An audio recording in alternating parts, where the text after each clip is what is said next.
ကွေလှိုင်ပတ်ခြင်းနဲ့လှိုင်ပတ်ခြင်းရဲ့အကြားဝင်လန်းရဲ့လက်ရဘက်တီးခြားဖြစ်နေတဲ့အခန်းလေးကတော့ယဟန်တော်များပိရကတ်သုံးပုံမှကောင်းထုတ်ချက်များကိုပြန်ဆိုနေစဉ်ဘုရင်နဲ့ဘုရင်မိသားစုတရားနာထောင်တဲ့ခန်းမှာပဲဖြစ်ပါတယ်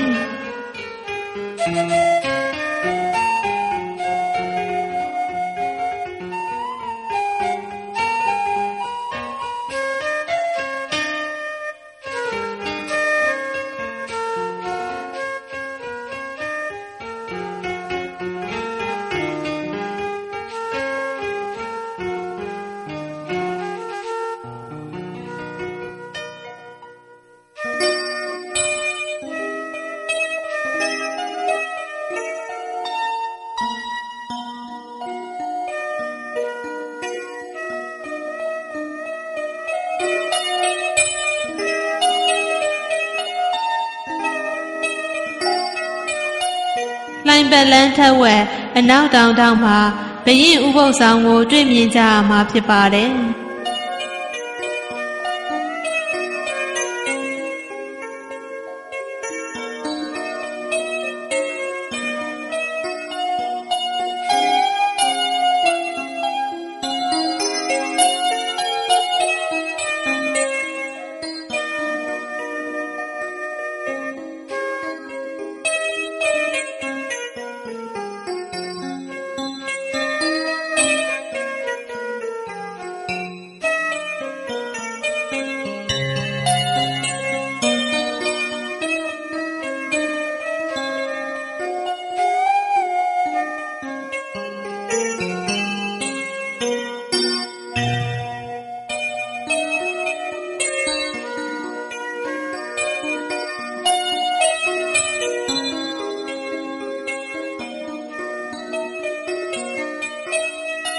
လှိုင်ပတ်လန်းရဲ့ကြောက်နံရံတစ်ဖက်တစ်ချက်စီးမှာတော့ရှေးခေတ်ကရခိုင်မျိုးသမီးတွေရဲ့စီရင်ထုံးဖွဲ့မှုပုံစံနဲ့မြောက်ဦးခေတ်လူဒန်းစားလွှာတွေရဲ့ဝတ်စားစီရင်ပုံတွေကိုရခိုင်စီရင်ထုံးဖွဲ့မှုလင်္ကာအတိုင်းလေ့လာမှတ်သားနိုင်ကြပါတယ်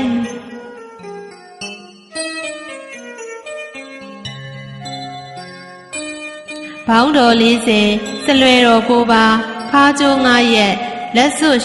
81လဲရစ်9ခွေနဘေ9စင်ကျဲဝင်း16လက်ကောက်20ပန်းသွယ်5မျိုးစရိုး8ခုပပု8ချက်ခြေစွပ်9ပါးကိုလွှား5မျိုးစရိုး64စတဲ့ရခိုင်ရည်ကျင်းမှုတရုပ်ဖော်ကြောက်စစ်ရုပ်လုံးရုပ်ကြွပေါင်း330ကျော်ခန့်ကိုတွေ့မြင်ရှုစားလေ့လာနိုင်ကြမှာဖြစ်ပါတယ်ရှင်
အခုတွေ့မြင်နေကြရတာကတော့မြောက်ဦးမြို့ထုခန့်သိမ်းပထိုးတော်ကြီးအတွင်းလှိုင်ပတ်လန်းနေရန်တွေမှာထုစစ်ထားခဲ့တဲ့ကြောက်စစ်ရုပ်ထုများမှရှေးခေတ်ရခိုင်ရိုးရာဘောင်းတော်ပုံစံများ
ရှေးခေတ်ရခိုင်မျိုးသမီးစရုံးပုံစံတွေကိုကူးယူရေးဆွဲထားတဲ့ပန်းချီကားချက်များပဲဖြစ်ကြပါတယ်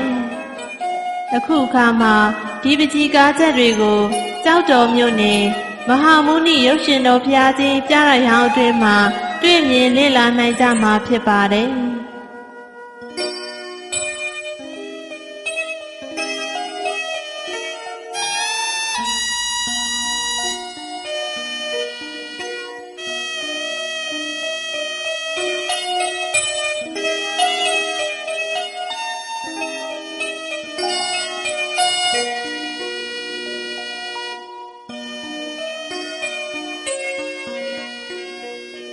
လှိုင်ပက်လန်းရဲ့အဆုံးမှာဘဲဥပုံတရံမုတ်ပေါက်ငယ်တစ်ခုဟာကျောက်လေကလေးများနဲ့ပထိုးတော်ကြီးရဲ့ပင်မခန္ဓာခုရိတိုက်ကိုဆက်သွယ်ထားပါတယ်။